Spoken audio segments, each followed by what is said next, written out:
같이 나누는 하나님의 말씀은 우리가 조금 그렇게 생소한 부분은 아니에요.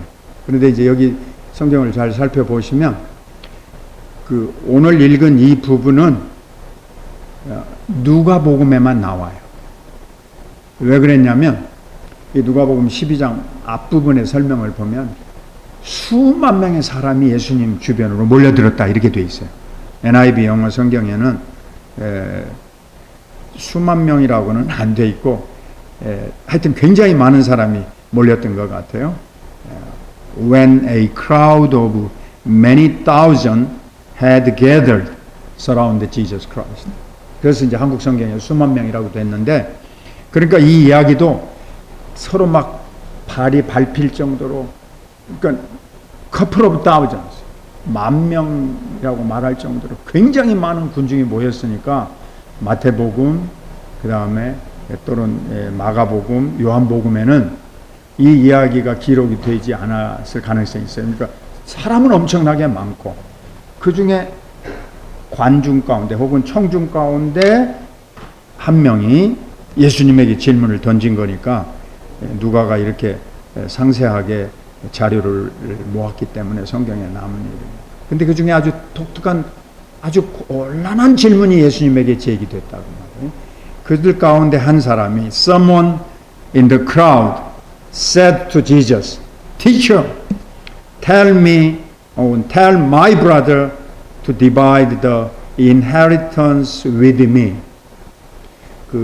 부모님으로부터 당시에 상속받는 유산, 이것은 오늘의 개념하고는 조금 달라요. 지금은 비즈니스들도 스스로 할 수 있고 또 새로 만들 수도 있고 혹은 살 수도 있고 여러 종류의 우리의 생활과 생계를 유지할 수 있는 소스가 많아요. 근데 이 예수님 당시에는 먹고 입고 사는 게 아주 기본적으로 유산을 받아야 됐어요. 무슨 컴퍼니가 있는 시대가 아니니까, 무슨 잡이 있는 시대가 아니니까 먼저 부모님이 물려주는 땅, 부모님이 가지고 있어서 물려주는 돈, 이것이 없이는 basically they would not survive. 그들이 거기서 그렇게 살 수가 없었어요. 그러니까 부모님의 재산을 물려받는 건 굉장히 중요한 일이어서 이게 수천 년을 걸치면서 그들에게 written law로 기록이 되어져 있습니다. 어떻게 되어 있냐면 신명기 chapter 21, 도이트로노미 chapter 21하고 도이트로노미 chapter 27에 두 군데 나오는데 이렇게 되어 있어요. 먼저 큰 아들 first son이 부모님이 가지고 있는 재산의 half percentage, 50%를 큰 아들이 가져가요. 그게 포도 농장이든 밀이나 보리를 기르는 밭이든 논이든 아니면 부모님이 가지고 있던 무슨 캐시든지 혹은 트레저, 금은 보석이든지. 왜냐하면 first son은 늙은 부모님을 take care of 하는 책임이 주어져 있기 때문이고 동시에 이 집안의 대표가 되기 때문에 하는 여러 수고가 있고 씀씀이가 크다고 말이에요. 그러니까 큰아들이 얼마 가져간다고요? 50%. 나머지 50%를 가지고 나누는 거예요. 형제들이 다. 근데 지금 여기 보니까 이 사람은 누구겠어요? 동생이죠. 왜요? 우리 형이 재산의 50%를 가져가라고 돼 있는데 더 많이 가져가고 나는 조금밖에 안 줬습니다. 그러니까 예수님이 이 불공평한 문제를 해결해 주십시오. 이렇게 됐죠. 자, 여기서 여러분과 저희가 생각해야 할 아주 첫 출발점이 있어요. 그게 뭐냐면 wrong person, wrong issue. 무슨 말이냐면 예수님은 이런 문제를 해결해 주는 세상의 일들의 재판관으로 오신 분이 아니에요. 그리고 그러니까 wrong person이에요. 예수님한테 가지고 와봤자 그거는 예수님이 지금 현직 재판관이 아닌데 그 당시에 재판관은 누구겠어요? 그들 부족의 엘더, 족장입니다. 그분이 해결하게 돼 있어요. 이스라엘은 12지파가 있었죠. 각 지파의 이슈를 누가 해결했냐면 자기의 종족의 지도자들이고 나이가 드신 엘더들이 해결하게 됐어요. 예수님이 해결할 수 있고 예수님이 처리할 수 있는 직접적인 권한이 없어요. 두 번째는 wrong issue예요. 잘못된 질문을 가져왔어요. 예수님은 지금 우리에게 오셔서 그거보다 훨씬 더 차원이 높은, 훨씬 더 중요한 문제를 해결해 주시려고 답을 가지고 오신 분이, 그게 뭡니까? 죄의 문제이고 구원, 이터널 라이프에 대한 답을 주려고 오셨어요, 예수님. 왜냐하면 이것은 여러분과 제가 할 수 있는 아무런 지혜도 없고 지식도 없고 능력도 없어요. 우리는 이 세상에 왔다가 흙으로 가는 것 밖에는 우리 시야에서 풀어낼 수 있는 답이 없어요. 뭐 로이어가 됐든 메디컬 닥터가 됐든 여기 세상에 있는 사람이 해결해 줄 수 있는 문제는 굉장히 리미티드, 제한되어 있어요. 이터널 라이프에 대해서는 different dimension, over the dimension, 보이지 않는 invisible dimension이란 말이에요. 이걸 가르쳐 주려고 하늘에서 오셨고 transcendent dimension, 예수님은 초월적인 차원에서 오셔서 여러분과 저에게 지금 우리가 여기서 가질 수 없는 답을 주려고 오신 분이란 말이에요. 그런 예수님한테 상속 문제 나눠 주십시오, 이렇게 찾아왔으니 예수님이 주려고 하는 답의 내용이 아니었다고 말해요. Wrong person, wrong issue. 잘못된 프로블럼을 가지고 왔어요. 근데 이 사람이 컴플레인 하는 거는 맞아요. 왜냐면, 자, 보세요. 아주 쉽게. 이제 이 부분은 우리가 이 성경 학자들의 도움을 받아야 돼요. 주이시 inheritance 이슈를 다뤘던 비블리컬 스칼라들이 for example 그렇게 답을 하나 내놓았습니다. 그래서 성경 깊은 연구를 해보면 이 유산 상속 문제 가지고 이 사람이 지금 질문을 하고 있는 이슈가 뭔지를 쉽게 알 수 있어요. 자, 예를 들면 이렇게 해봐요. 부모님이 양을 12마리 남기고 돌아가셨다고 해봐요. 가정을 해서. 이건 그 책에 그렇게 많이 나와요. 근데 아들은 셋이었다고 해봐요. 아들 셋. 그러면 큰아들이 절반을 가져간다. 동생들이 나머지를 나눈다. 그러면 아들이 셋이면 큰아들은 몇 마리를 가져가면 되겠어요? 양을. 12마리의 절반인 6마리. 그 다음에 둘째 아들이 몇 마리? 이제 나머지가 6마리 남았으니까 둘째 아들 양 3마리, 셋째 아들 양 3마리. 그렇게 하면은 신명기 21장과 27장에 나와요. 여기 아까 기도한 권사님이나 여자 자매들이나 사모님 많은데 그 당시에는 딸한테는 상속이 없어요. 없어요. 아들이 없는 경우 어떻게 했냐면 양자를 삼아갖고 그 양자한테 줘요.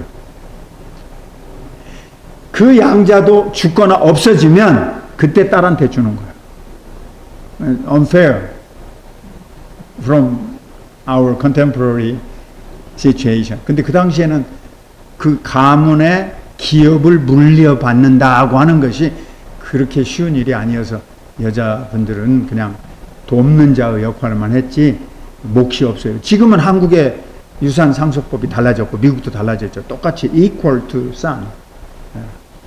근데 그 당시에는 아무도 없으니까 아들만 얘기해보자. 자, 권사님 이해가 되셨어요? 양이 12마리가 있으면 큰아들이 절반을 가져가니까 6마리, 둘째 아들은 3마리, 셋째 아들은 3마리. 그러면 2대 1대 1 하니까 페어 하잖아요. 만약에 이 지금 여기에 성경에 나와 있는 이 아들이 그렇게 받았다면 예수님한테 이 문제를 가지고 오지 않았어요. 이 유대의 랍비들은 아주 박식한 궤변론자들입니다. 자, 그래서 이 유산을 12마리 양을 가지고 나누는데 다음과 같이 나누었어요. 어떻게 나누느냐? 자, 큰 형이 2배를 받으라 그러니까 이렇게 나눌 수 있는 거예요. 어떻게 나누느냐? 12마리 양을 우선 3부분으로 나눠봐요. 그럼 어떻게 되지? 4마리, 4마리, 4마리죠. 그렇죠? 아들이 셋이니까 일단 셋 쪽으로 나누면 네 마리, 그 다음에 네 마리가 되는 거 아니야? Do you follow me? 예. 그러면 큰 형은 그 중에서 2배를 가져가라고 그랬으니까 형이 몇 마리를 가져가냐면 네 마리하고 2배를 받아가니까 형이 8마리를 가져가는 거예요. 이게 충분히 랍비의 계산으로 가능한 거예요. 그 다음에 나머지 4마리를 가지고 동생이 나눠요. 그러면 실제적으로 동생은 몇 마리 가져요? 둘째 동생하고 셋째 동생은 2마리. 첫째 형은 몇 마리? 8마리를 가져가. 이게 이 랍비들의 이 성경 해석 이 부분에 나오는 이야기예요. 제가 지어낸 이야기가 아니고. 아니 2배만 가져가라고 그랬는데 형은 몇 배를 가져가요? 예. 동생들은 2마리씩 가져가고 아주 합법적인 계산법이에요. 그러나 이건 궤변이에요. 제가 우리 집사람한테 아내한테 이거 설교하기 전에 문제를 내봤어요. 말은 맞는 것도 같은데 어쩐지 기분이 나쁘다. 틀린 양 12마리를 4마리로 나눴어요. 자, 형은 2배로 가져가라고 그랬으니까 앞에 나오는 2쪽을 가져가는 거예요. 동생들은 절반 가지고 나누라고 그랬으니까 반쪽 가지고 나누는 거라. 형은 2배를 가져가라고 그랬으니까. 그래서 동생은 2마리를 가졌고 형은 8마리를 갖는 4배를 가져가는 거예요. 2배를 가져가는 게 아니라. 이게 랍비들의 율법 해석으로 잘못이 없어요. 왜? 아까 지금 설명드렸잖아요. 신명기 27장에 나오는 법적인 해석에 근거해서 먼저 어떻게 나누느냐에 달려있는 거예요. 그러니까 이 사람이 성질이 난 거죠. 양 몇 마리로 차이가 난 게 아니라 예를 들면 아버지가 기가 막힌 큰 부자여서 포도원을 가지고 있다고 해봐요. 그러면 형은 그 중에 대부분을 다 차지하는 거예요. 자기네는 한쪽 조금 귀퉁이에 있는 걸 가지고 오는 거예요. 만약에 부모님이 부자여서 귀금속을 많이 가지고 있다고 해봐요. 8배를 가져가는 거예요. 동생들이 성질이 나는 거죠. It's unfair. 그래서 예수님에게 이 질문을 가지고 온 거예요. 예수님, 우리 동생들인데 우리 형이 율법대로 안 나눕니다. 당신은 율법의 전문가이신데 율법대로 좀 동생들한테 또 나눠주게 해주십시오. 우리는 억울합니다. 이 컴플레인이 나온 거예요. 그러나 지금 내가 말씀드린 것처럼 유산을 나누는 방법은 이 랍비들에 의해서 얼마든지 합법적으로 가능한 거예요. 그렇게 나누어도 억울하지만 할 수가 없는 거예요. 그런데 예수님 여기서 여러분과 저에게 아주 중요한 말씀을 그 다음에 던져. 뭐라고 그랬죠? 삼가 모든 탐심을 물리치라. 예수님은 이 동생 억울해서 예수님에게 찾아온 이 사람에게 전혀 다른 문제를 전혀 달리 답을 주시는 거예요. 그런데 마치 외과 의사가 수술하는 의사가 우리 몸속에 있는 암덩어리를 뜯어내는 것과 같은 아주 이센셜 프로블럼을 지금 여기서 처리하셔요. 그게 뭐죠? 우리 속에 있는 욕심, 탐심. 여기 NIV 영어 성경에는 뭐라고 되어 있냐면 Watch out on your all kinds of greedy. 지금 오늘 예배 시간인데 예배도 안 나오고 돈만 벌려고 가는 이 욕심, 탐심. 이거를 네 마음속에서 조심하라. 이거를 물리치라. 적극적으로 말해. 여러분과 저의 마음속에 이 형에 대한 불만이 있다고 하는 이 동생의 그 근원적인 이유를 예수님이 지적하고 계실 거예요. 땅 위에 살고 있는 모든 사람들은요, 마음속에 탐심이 들끓고 있다. 이건 뭐 여러분과 제가 오해하면 안 돼요. 오늘 주일인데 내일 아침에 학교도 가지 마라. 예를 들면 출근도 하지 마라. 비즈니스도 하지 마라. 직장도 다니지 마라. 뭐 학교에 공부도 하지 마라. 뭐 시험 치러서 높은 학교에 진학도 하지 말라. 그런 말씀이 아니에요. 이 말씀은 뭐죠? 그리디, 오직 돈에만 환장한 인간. 자, 아까와 같이 어떻게 해요? 형도 필요 없어. 우리의 우애도, 우정도 필요 없어. 브라더십도 필요 없어. 형이고 뭐고 필요 없어. 나는 돈만 필요해. 이런 마음의 자세를 예수님이 지적하시는 거예요. 어? 너는 돈이 더 중요하냐? 형과의 브라더십, 릴레이션십이 더 중요하냐? 너는 이놈아 돈밖에 모르는 놈이야. 형 설사 형이 더 가져갔다 치자. 너는 그 형하고 고소해서 싸워서 너는 형제의 의의를 더 찢으려고 하느냐? 뭐가 너에게 더 중요하냐? 그러면서 말씀하시기를 굉장히 중요한 답변을 주셨어요. 사람의 생명이 그 소유 넉넉한 데 있지 아니하니라. A man's of life does not consist in the abundance of his possessions. 재산 많이 가지고 있어? 돈 많이 가지고 있어? 부자야? 여기에 사람의 생명이 좌우되지 않는다. 근데 저는 이 규절이 그렇게 쉬운 규절은 아니에요, 여러분. 여기서 나오는 이 생명이라는 단어는 그렇게 쉬운 게 아니에요. 그러니까 그냥 여러분과 제가 일상생활 속에서는 이렇게 해석하시면 돼요. 행복이 재물에 달려있지 않다. 행복이 재산에 의지해서 주어지는 것이 아니다. 이해가 되십니까?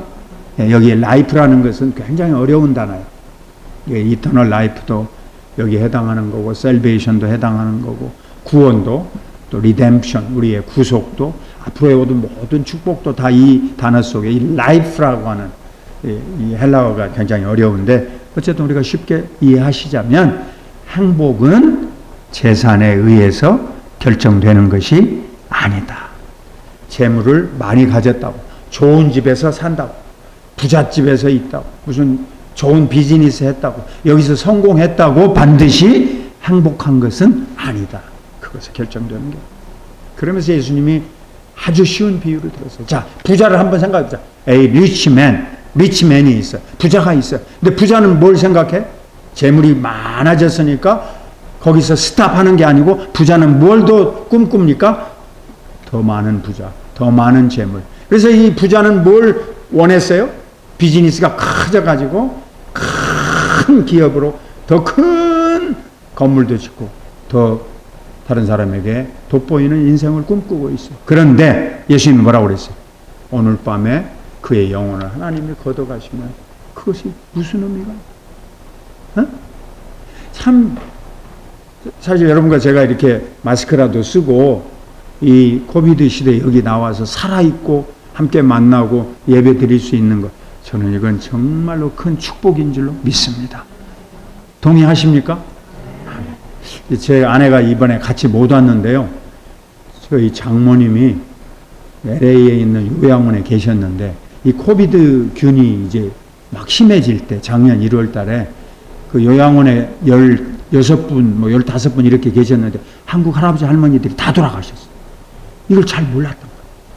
그 일하는 워커들이 제대로 이걸 컨트롤하지 못해가지고 저희 집사람이 큰딸인데 어머니가 돌아가시고 굉장히 상심했어요. 그래가지고 잘 음식도 안 먹고 참 울고 막 그러다가 저희 장모님은 오래 사셨어요. 그래도 92세 비교적 세상의 나이로는 장수를 누리셨는데 그 후에 집사람이 그냥 사고를 당해서 부엌에서 떨어져가지고 여기 뇌에 손상을 입어서 병원 가서 수술하고 잘 걷지도 못했어요. 그러다가 이제 지금은 한 1년 지나서 이제 리해빌리테이션에 이제 가서 엑서사이즈 하고 그래서 지금은 이제 동네 교회 새벽기도도 운전해서 가고 저하고 이렇게 1시간씩 산책하고 그래도 이렇게 비행기 오래 타면 어지럽고 이래서 안 왔습니다. 이거 그런 것처럼 우리가 살아있다고 하는 것이 이게 보통 일이 아니에요. 우리가 계획한다고 되는 일이 아니에요. 언제 어디서 무슨 사고가 어떻게 터집니까? 뭐 한국만 사고가 나는 것도 아니고 뭐 미국만 사고가 터지는 게 아니고 내가 지금 아침에 오면서 그랬어요. 데이비 보고 야 미시간에서 토네이도가 불어가지고 2사람이 또 죽었네. 미시간은 그런 데가 아니거든요. 제가 석사 공부하면서 살았는데 거기 뭐 토네이도가 와 뉴올리언스나 뭐 플로리다에 토네이도가 오지 언제 그 눈 오고 비 오는 그 저 북쪽 미시간에 왜 토네이도가 오냐. 토네이도로 와서 거기 휩싸여서 또 2사람이 죽어. 그러니까 우리의 생명이라고 하는 것이 이것이 우리의 계획대로 우리의 생각대로 뭐가 돼서 움직이는 게 아니다. 그러면서 예수님이 말씀하신 2 비유를 들었어요. 자, 저기에 있는 까마귀를 보라. 들에 피어있는 백화파를 보라. 저것들이 언제 다 계획해서 먹고 살고 계산해서 살아가느냐? 하나님이 다 저것들을 돌보고 계신다. 그러므로 여러분과 저는 하루하루 하나님 앞에 감사하고 하루하루 하나님께 의지하고 하루하루 하나님께 의존하고 그리고 우리의 중심 속에 하나님 영광과 하나님이 주권자이라는 사실은 잊지 말고 그리고 그것 중심으로 살아가라. 이 세상에서 탐심을 중심으로 살아가면 안 된다. 자, 오늘 참 여러분과 오랜만에 만나서 제가 격려해 드리고 참 말씀으로 위로해 드리면서 동시에 혹시라도 우리 마음속에 있는 시험이 있다면 이것도 해결해 버리는 이런 말씀이 되기를 진심으로 소원합니다. 아멘. 우리의 근본에 주신 하나님의 생명, 우리에게 주신 믿음의 축복, 여기서 하나님이 여러분과 저에게 아름다운 행복을 맛보고 살기를 원하고 그 다음에 여러분과 저의 행복은 하늘나라로부터 주어지는 영원한 비전에 있어요. 우리가 이 세상으로 끝나는 것이 아니구나. 하룻밤을 자면서 야, 내 인생은 여기서 끝나는 게 아니고 하늘나라로 이어지는구나. 저도 이제 뭐 그렇게 많은 나이는 아니지만 어떤 때는 밤에 자다가 잠이 안 와요. 여러분도 그런 때 있습니까? 그럼 대부분 어떻게 해요? 수면제 먹고 자려고 그러죠. 그런데 그렇게 하면 안 된다고 하는 거예요. 잠이 안 와. 30분, 1시간 막. 그러면 그냥 밖으로, 침대 밖으로 나와서, 어떻게 해야 되죠? 기도도 했다가 성경도 읽었다가. 잠이 잘 오는 보약이 뭐냐면 성경을 읽는 거예요. 그럼 졸리게 돼 있어요. 제일 재미없는 부분을 읽는 거예요, 성경. 낳고. 예, 그런 데 있다가. 예. 그리고 몸부림치다가 자요. 제가 우리 데이빗 보고, 야, 이게 도대체 인간이 왜 이렇게 잠이 안 와? 그랬더니, 데이빗이 자기가 지금 수면내과 의사잖아요. 자기도 잠이 안 올 때가 많다. 예. 그리고 우리가 이런 문제 하나도 해결이 안 되는 기본적인 모순 속에 살고 있어요. 그러니까 어떻게 하자고요? 오늘 5월 22일 주일날 우리가 오늘 예배 시간에 만났어요. 이것이 여러분과 저의 행복이라 그렇게 느끼시기 바랍니다. 아멘. 나머지는 하나님이 다 맡아서 해결해 주실 것이에요. 아마 내가 보기는 모르긴 몰라도 우리 저 박 목사님은 자녀들이 많잖아요. 그러니까 막 걱정이 많을 거예요. 김재성 목사님 보니까 막 저렇게 아이들 잘 키웠는데 우리는 이제 어느 세월에 산을 넘고 물 건너서 바다 건너서 어느 세월에 저런 세월이 올까? 금방 와요. 걱정할 거 없어요. 자기들이 또 꿈꾸는 대로 하나님의 앞길을 열어주시니까 그게 계획하고 생각한 대로만 되는 게 아니라고. 제가 이제 두 가지 예화만 드리고 마칠게요. 우리 애니 이번에 졸업하는 날, 그날 초청을 받은 키노트 게스트 스피커가 누구였냐면, 이제 졸업식에는 주변에서 매우 명망이 높은 분을 모셔서 졸업생들에게 도전하고 격려하라고 하잖아요. 뉴욕주 맨하탄에 검찰총장 어토니 데피티가 왔어요. 근데 아프리칸 아메리칸이더라고요. 근데 이분은 대학교도 하버드 나오고 법학대학원 로우스쿨도 하버드를 나왔어요. 네, 굉장한 분이죠. 근데 이분이 이제 짤막한 얘기 중에 한 템, 그래서 여러분하고 나누는, 이분이 뭐라고 그러냐면, 맨하탄에서 자기가 아이들을 기르니까, 9살짜리 자기 아들 얘기를 하는 거예요.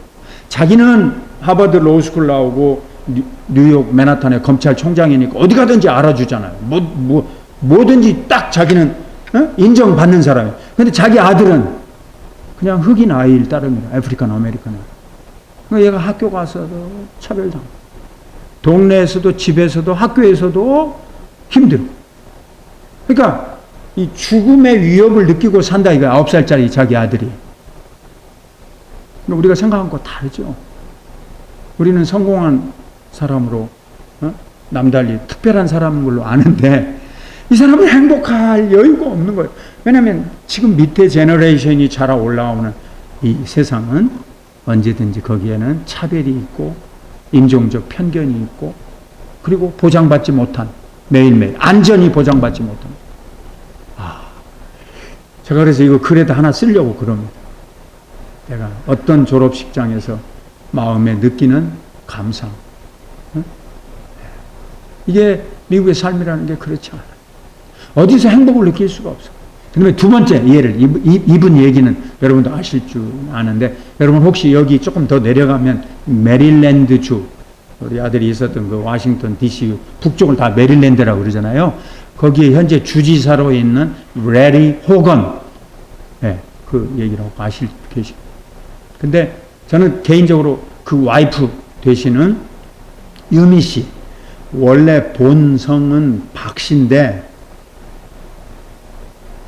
참 박씨가 좋은 사람이 많아. 박종옥 목사님도 참 박씨 나는 참 좋아하는데, 어? 네. 이름 낸 우리나라를 빛내게 하는 사람 중에 많은 사람이 박씨가 많아. 박찬호, 뭐 박세리, 뭐 하여튼 박씨가 훌륭한 사람이 많은 거야. 이 박유미인데, 한국에서 화가가 되고 싶은 꿈이 있어서, 그러려면 미국에 가서 공부 좀 더 해야 되겠다 해가지고 이제 누구를 만나냐면, 밀리터리 아미 유니폼을 입고 있는 김 씨라는 사람을 만났어요. 그러면 결혼해서 이제 미국에 오게 된 거라. 근데 알고 보니까 이게 속은 거예요. 이 김 씨라는 사람이 딸이 하나 있었고, 그리고 이혼한 사람. 근데 자기는 그걸 모르고 이제 환상에 젖어갖고 20대 꿈꾸는 소녀가 이제 결혼을 해서 미국에 와서 알고 보니까 자기 남편은 알코올 중독에다가 껍데기만 미국 사람이야. 껍데기만 한국 사람이야. 둘 다. 그 남편하고 사이에 딸 둘을 낳았어요. 그래서 남의 딸 하나, 자기가 낳은 딸 둘, 딸 셋을 기르는데 도저히 이제 김유미가 된 거예요. 박유미가. 이름이 참 안 잊어버려져요. 이분이 자기 이름을 소개하고 이렇게 다니는 그 동영상에서 뭐라고 하냐면 You and me, you me. My name is you and me, you me. 이러고 돌아다니시더라고요. 그런데 제가 개인적으로 어떻게 알게 됐냐면, 저희 집사람의 오빠 되시는 분이 메릴랜드 주에서 16년 동안 벨치빌 장로교회를 섬겼는데 거기에 성도였어요. 여자애만, 딸만 셋을 키우는 싱글 마음으로, 이건 불철주야 일하는 거예요. 근데 주일날은 안 해요, 이분이. 우리 이제 집사람 오빠 되시는 목사님한테 제가 얘기를 들었어요. 주일날은 교회 와서 일찍부터 옷벗어 벗고 교회 음식 다 챙기고, 거기 한 200명 가까운 한인교회였는데 그 성도들 생일날이 되면 전부 컨그레츄레이션, 벌스데이 카드도 보내고, 하여튼 주일날은 교회 완전히 헌신하고, 이 유미 씨가 그 다음에 월요일부터는 투잡, 뜨리잡을 뛰는 거예요. 이 딸들을 키우기 위해서. 재혼 안 하고. 그렇게 해가지고 20년을 이 딸들을 길러냈는데, 어느 날 그렇게 정신없이, 그러니까 뭐 캐셔도 하고, 뭐 남의 집에 들어가서 뭐 식당 일도 하고, 뭐 피자집도 하고 하면서 정신없이 일하고 20여 년을 얘들을 키웠는데, 그 어느 날 그 지역에 일하고 있던 이 리얼터 회사의 이 레리 호건이라는 사람이 이 유미 씨 얘기를 듣고 찾아온 거예요. 그 이제 화가가 돼갖고 그 지역의 갤러리에서, 화랑에서 이렇게 그림 전시회를 하고 있는데, 거기 찾아와갖고 명함을 주면서 한번 나오고 만납시다. 근데 유미 씨가 그 남자 미국 분이 오셔서 만나자는데 무슨 의미가 있겠어요? 나는 얘들 밟아라 뛰어라 해서 애기들 키우기에 바빠 죽겠는데 1시간 2시간 자면서 졸리니까 막 쥐어뜯고 이렇게 일했대, 자동차 타면서. 그런데도 교회 일은 열심히 하고, 그 명함을 받았는데 쓰레기통에다 내버려버렸대. 그리고 한 몇 년 뒤에 또 찾아온 거예요. 그 레리 씨가. 그거는 결혼 한 번도 안 한 늙은 노총각 미국 백인 아저씨인데, 왜냐면 유미 씨 얘기를 들어보니까 정말 싱글 마음으로 열심히 잘 사는 것 같은데, 그러지 말고 나하고 한번 만나 달라고. 야, 하나님이 역사하신 거죠. 그 무렵에 그 벨치빌 장로교회에 나오게 된 거예요. 왜냐면 한국말 한마디도 모르는데 그 유미 씨가 뭐라고 그러냐면, 나하고 결혼하려면 교회를 오시오. 그러니까 주일날 아침에 교회 와갖고 앉아 있는 거예요. 한국말 아무것도 모르는데. 근데 그 이제 딸들이 뭐라고 그러냐면, 엄마, 그러지 말고 저 아저씨하고 결혼을 해. 왜? 우리는 아빠가 필요해. 너희들이 무슨 아빠가 필요해? 설득해서 결혼한 거예요. 결혼할 생각도 안 한 분. 근데 이제 이 얘기가 놀라운 얘기지. 그리고 난 뒤에 이 남편 되는 레리 호건, 저 메릴랜드, 나중에 알고 보니까 그 사람이 보통 사람이 아니었어. 레리 호건의 아버지, 미스터 호건은 FBI의 최고위직에 올랐던 사람이고, 그 다음에 메릴랜드 주의 연방 하원으로 내리 3선을 유명한 정치인 집안이야. 그 집안의 며느리가 된 거예요, 자기가. 그런데 더 놀라운 일이 벌어진 거예요. 왜냐하면 이분이 공화당이었는데 메릴랜드 주에서는 공화당 인기가 없어요. 민주당이 항상 지난 100여 년 동안 주지사고 상원이고 다 된 데인데, 이분은 아버지가 공화당원이었으니까 이제 공화당을 도왔는데, 같은 그 공화당 위원회 친구 되는 분이 주지사에 나갔는데 주지사가 될 리가 없으니까 중간에 그만둬버린 거야.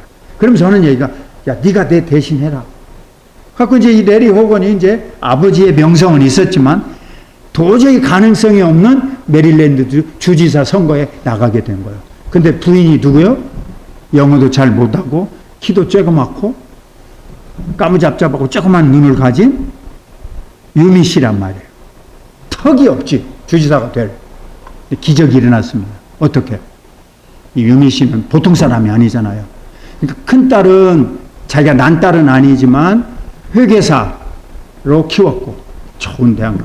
둘째 딸은 유니버시티 오브 미시간 대학을 졸업하고 로스쿨 졸업해서 메릴랜드주 검사가 됐고, 셋째 딸도 메릴랜드 대학원 다닐 때 이제 이 일이 벌어진 거예요. 제가요, 그렇게 이제 우리 전한 목사님을 통해서 얘기도 들었지만, 제가 거기 가서 설교한 적도 있고 한번 만난 적도 있고, 그 다음 인생은 내가 몰랐다고. 어떻게 살아가는지. 근데 이분이 그 남편 선거운동 캠페인을 뛰면서 어떻게 뛰었냐면, 메릴랜드주는 제일 큰 도시가 뭐예요? 여러분이 아시는 대로 볼티모어, 그 다음에 아나폴리스, 이런 큰 100만 명씩 사는 도시는 이분들이 찾아오지만 이 주지사 후보자나 주지사 부인들이, 조그만 동네는, 이런 부어히스 같은 이런 동네는 안 온단 말이에요. 뉴욕 주지사 선거할 때 여기 오냐고. 이런 조그만 동네는 안 오지. 큰 도시만 오지. 유미 씨가 남편이 이제 여러 지역에서 뛸 때 남편 명함과 남편 티켓을 갖고 어디를 뛴지 아세요? 100명, 200명, 300명 되는 타운들을 옛날 자기가 아르바이트 했고 딸들 키웠던 때와 똑같이 밑바닥을 싹 훑어버린 거예요. 우리 남편은 믿을 만한 사람. 내가 만나보니까 이 사람은 여러분들이 반드시 지도자로 신뢰할 만한 사람. 그 사람은 거짓말하는 사람이 아닙니다. 하고 밑바닥을 싹, 잠도 안 자고 돌아다니면서. 그러니까 저건 이상한 아시안 여자가 찾아왔는데, 아니 주지사 부인 될 사람이 찾아왔냐? 온 적이 없는데. 그러면서 명함도 나눠주고 티켓도, 그러니까 호소하는 이런 공약들을 담은 글들을 주면 조금씩 눈치를 채기 시작한 거야. 야, 괜찮은 것 같은데. 그래가지고 처음 메릴랜드 주지사 처음 선거에 5% 차이로 당선이 됐어요. 기적이 일어난 거예요. 호건 씨가. 두 번째는 70%로 당선됐어요. 두 번 연임된 것은 메릴랜드 주 역사상 128년 만에 이 호건 씨가 처음이에요. 그 사이에 이게 터졌잖아요. 코비드가. 이게 한국 사람 사위라고 해가지고 한국에서 이제 호건 씨를 이제 좋게 말하기 시작했어. 한국의 사위다. 한국 여자하고 사는. 그래갖고 이 코비드 신속 검사, 그게 미국에 없었잖아. 한국에서 50만 캡슐을 특별 수송기로 메릴랜드주만 갖다 준 거예요. 왜? 유미 씨가 전화를 해가지고 한국에다가 언니들한테, 8남매 중에 막내였대. 언니들과 오빠들한테 뭐하고 가만히 있냐? 우리 남편을 도와줘야지. 예? 그 다음에 그 밑에서 일했다고 그랬잖아. 교회에서 음식 다 하고. 주지사 관사가 방이 50개 정도, 굉장히 크더라고요. 여러분 유튜브 들어가 보시면 알아요. 유미 호건, 책도 냈고. 두 번째 당선된 뒤에 이제 한국 방송에도 많이 떴고 그랬는데, 부엌에 직접 들어가서 뭘 만든지 아십니까? 한국 음식을 만드는 거예요. 이 주지사 관저에서. 근데 전통적인 한국 음식을 이 사람들이 못 먹으니까 퓨전 스타일. 네. 그래가지고 기가 막힙니다. 볼티모어 시에다가 코리안 웨이, 한국 길도 만들고 한국촌을 건설했고 거기다가 태권도 날 정하고, 그리고 지금 이분이 이제 주지사는 두 번밖에 못 해. 내년 1월에 마치는데 지금 뭐 하는지 아세요? 이 호건 씨가 미국 전체 연방 주지사 협회의 카운슬의 체어맨이에요. 그러니까 50명 넘는 주지사 중에 회장이고, 그 다음에 트럼프 대통령하고 맞서서 다음 차기 미국 대통령에 출마하려고. 그러면 코리안 아메리칸 퍼스트 레이디가 나오는, 키도 작고 영어도 못하고 눈도 조그맣고 무시당하는. 근데 제가 이 말씀을 드리는 것은, 그런 미국에 이민 와서 누구보다도 밑바닥에서 고생했던 유미 씨가 믿음으로 소망을 잃지 않고 열심히 살았던 결과에 하나님이 주신 축복인 줄로 믿습니다. 그러니까 우리가 어디에 살든지 무슨 일을 하고 있든지 간에 우리가 인내하고 꿈을 갖자, 그 말씀. 지금이 행복의 전부가 아니에요. 하나님께서 여러분과 저에게 여기서 사는 날 동안 까마귀를 돌보시고 백합화를 돌보시듯이 때가 되면 사람마다 필요한 대로 넘치는, 나의 잔이 넘치나이다, 넘치는 축복을 주시는 줄로 믿습니다. 그래서 내가 욕심만 내버리면, 그러니까 아주 선한 모티베이션을 내버리라, 그 말씀이 아니에요. 노력하고 수고하고 자녀들 잘 기르고 또 가정에서 행복도 기르고 열심히 근면하게 살려고 하는 그런 마음의 자세를 버리라, 그 말씀이 아니에요. 여기는 뭘 버리라고? 탐심을 버리라. 오직 돈밖에 모르는 그리디하게 돈만 주려고 하는 그런 마음의 자세를 버리라. 그러면 나머지는 우리 주님께서 책임져 주시고 인도해 주시고 이끌어 주실 줄로 믿습니다. 아멘.